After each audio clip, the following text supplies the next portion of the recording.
Thank you. Chairman Thornberry, Ranking Member Smith, and members of the committee. It is a privilege to be back, although it's a bit of a different viewpoint from down here. I was really honored to support you in all the vital national security work you do, and was fortunate to see firsthand the bipartisan approach that you took to national security and providing for our military, so thank you.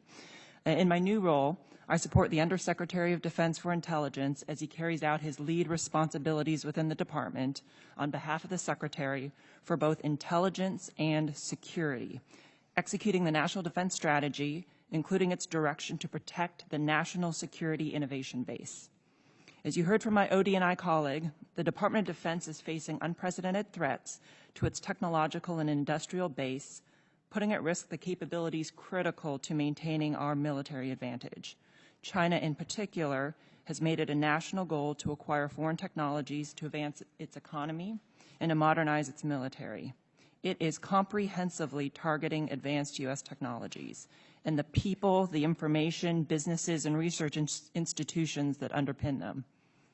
It is playing the long game, using a variety of different methods to steal our information, circumvent our processes, and exploit our seams.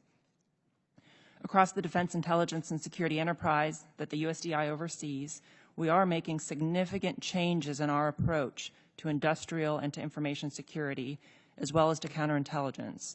I welcome the opportunity to follow up with you in a classified session to discuss additional initiatives we are undertaking that will provide you with a more holistic picture.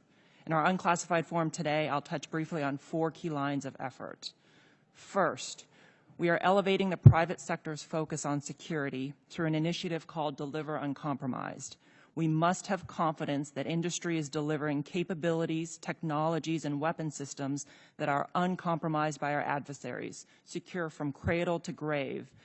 It is no longer sufficient to only consider cost, schedule, and performance when acquiring defense capabilities. We must establish security as a 4th pillar in defense acquisition, and also create incentives for industry to embrace security, not as a cost burden, but as a major factor in their competitiveness for U.S. government business. Second, through the Defense Security Service, we are implementing a more comprehensive approach to industrial and information security. We are transitioning from a compliance checklist-based national industrial security program to a risk-based approach informed by the threat and the department's technology protection priorities. However, safeguarding our clear defense contractors only protects part of our defense industrial base. The increasing ease of access to large amounts of unclassified and non-government data in the defense industrial base offers opportunities for exploitation, which in aggregation can be as damaging as a breach of classified information. To narrow this gap between protecting classified information and that unprotected unclassified information, we are developing a program protection plan to cover controlled unclassified information, including identifying the policy and resources necessary to do this. Third, using authorities provided by this committee, including Section 806 of the fiscal year 2011 NDAA and Section 1696 of last year's NDAA, we are strengthening the integrity of the supply chain, as well as establishing a pilot program to enhance information sharing with cleared defense contractors. And fourth, we are enhancing our counterintelligence capabilities to better address the non-traditional collection methods being employed by our adversaries. We are adding security and counterintelligence personnel resources to the Defense Security Service, NCIS, Air Force, Office of Special Investigations, and the Army CI. Our defense intelligence components are augmenting their collection and analysis capabilities to gain a more comprehensive understanding of threats to our technologies, which will improve our intelligence support to export control reviews and CFIUS transactions.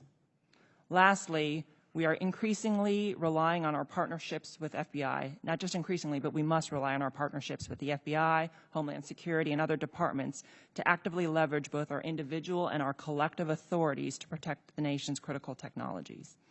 Through these 4 lines of effort, we can help mitigate the threats to our technology and information critical to our military advantage, and by doing so, deliver uncompromised capabilities to our warfighters.